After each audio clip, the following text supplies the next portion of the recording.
फ़ायदा नुकसान की राजनीति ना चौधरी देवीलाल जी ने करी ना हमने करी। हमने ईमानदारी से 4.5 साल काम किया, प्रदेश की प्रगति के लिए काम। देखो, कांग्रेस के अंदर एक चीज़ तो साफ सामने आ रही है कि पूरे देश में कांग्रेस के जिनको हम दिग्गज क्या करते थे वो सारे डर रहे हैं, और ये चीज़ साफ कर देती है कि कांग्रेस का ये अंतिम चुनाव है।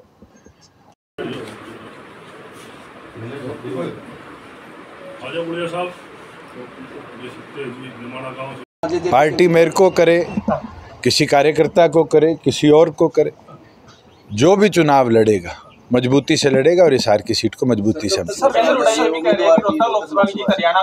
मैं ये बता सकता हूँ जल्द हो जाएगी। अभी तो हमारे नोटिफिकेशन हरियाणा की 25 अप्रैल को है और नॉमिनेशन जो है वो शायद मई के महीने में शुरू होंगे। अगर चुनाव की रण की बात है, कार्यकर्ता फील्ड में तो सारे ही हैं और फील्ड में जाकर पार्टी संगठन को मजबूती करें। उम्मीदवार के मैदान में आने से जरूरी है कार्यकर्ताओं की एक्टिविटी, और कार्यकर्ता अपना काम लग चुके। राष्ट्रपति सैनिक के मुद्दे पर कुछ बोलिए सर, हम उम्मीद करते हैं आप ज्यादा बोलेंगे, चुनाव में भी घुराएंगे, अभी बोल नहीं रहे आप इतना। मेरे को बोलने की जरूरत नहीं। मेरे को लगता है आपके भी मन में जो हुआ है उसकी टीस है और आम जन के भी, और इससे ज़्यादा मेरे को लगता है उस पर टिप्पणी ना करूँ तो बेहतर है। दुष्यंत जी, अब बड़े चौटाला का आपके प्रति ना थोड़ा सा स्नेह बहुत ज़्यादा दिखाई दे रहा है, आपने भी कुछ कहा है, क्या आप ऐसा नहीं लगता? स्नेह हमारा कभी ख़त्म नहीं हुआ, परिवार के बड़े हैं, और राजनीतिक तौर पर मैं हमेशा कहता है कि उनने अपना आशीर्वाद दे के ही पार्टी से निकाला होगा कि हमने एक शुरुआत करी, मजबूती से करी। और चौधरी अजय सिंह चौटाला जी ने हमेशा बोला है परिवार के बड़े हैं। नहीं, अब चुनाव है, जैसे अब समझो, देखो परिवार आगे बढ़ सकता है। चलो, मैं इतने शब्दों में आपको कह दिया।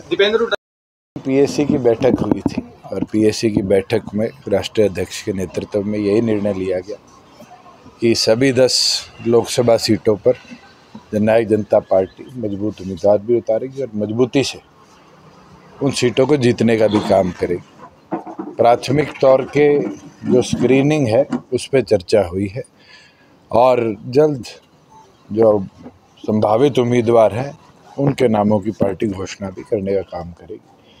मेरा ये मानना है कि जिस तरह के प्रदेश के हालात हैं, प्रदेश की परिस्थिति को देखते हुए लोग बढ़ चढ़कर वोट भी डालेंगे और पार्टी के कार्यकर्ता जो भी जिम्मेवारी लेकर मैदान में उतरेंगे उनको जिताने का भी काम करेंगे। रोहतक से संजय कबलाना का नाम चल रहा है या कोई अन्य? कोई भी उम्मीदवार हो, इसका नाम चल रहा है, ये अभी प्रस्तावित करना मुमकिन नहीं है, मगर पार्टी के कई कार्यकर्ताओं के नाम हल्का लेवल की बैठकों से आए हैं और उसके ऊपर स्क्रीनिंग करके पीएससी अपना निर्णय लेगी। आपके परिवार से मना किया है, कहा कि सुरजेवाला और देखो, कांग्रेस के अंदर एक चीज़ तो साफ सामने आ रही है कि पूरे देश में कांग्रेस के जिनको हम दिग्गज क्या करते थे वो सारे डर रहे हैं, और ये चीज़ साफ कर देती है कि कांग्रेस का ये अंतिम चुनाव है।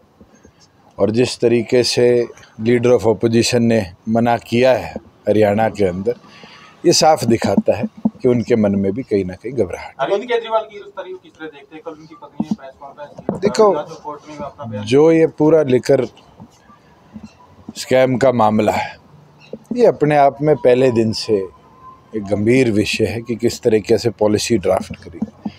उसमें अरविंद केजरीवाल का रोल कितना है, कितनी उनकी इन्वॉल्वमेंट है, ये तो इन्वेस्टिगेशन के बाद पता चले। आपके परिवार से कौन कौन आ रहा है? राजकुमार सैनी भी कांग्रेस की तरफ से। कौन चुनाव लड़ेगा तो पार्टी का नेतृत्व तय करेगी, पर मैं ये जरूर बोल सकता हूँ कि जिसको भी जिम्मेवारी मिलेगी कोई पीछे नहीं हटेगी। चाहे मेरे को आपने ये कहा था कि रोहतक की सीट गठबंधन में आपके खाते में आ रही थी, जब आपने मना कर दिया तो क्या इसको ये ना माना जाए अब तो आप किसी कार्यकर्ता को भेंट चढ़ा रहे हो दीपेंद्र हुड्डा के सामने? यदि गठबंधन में मिल रही थी तब आप संजय कबलाना को दे सकते थे या किसी और को दे सकते थे। मैं आपको एक चीज स्पष्ट कह देता हूँ कि अगर अलायंस में भी आती तो भी लड़ना पड़ता, आज भी लड़ना पड़ रहा है। क्या पार्टी पीछे हट रही है? और फायदा नुकसान की राजनीति ना चौधरी देवीलाल जी ने करी ना हमने करी। हमने ईमानदारी से 4.5 साल काम किया, प्रदेश की प्रगति के लिए काम किया, आगे भी करते रहेंगे। और एक विषय जो बारी बारी कई प्रेस के साथी कहते हैं और ऑपोजिशन के साथी भी कहते हैं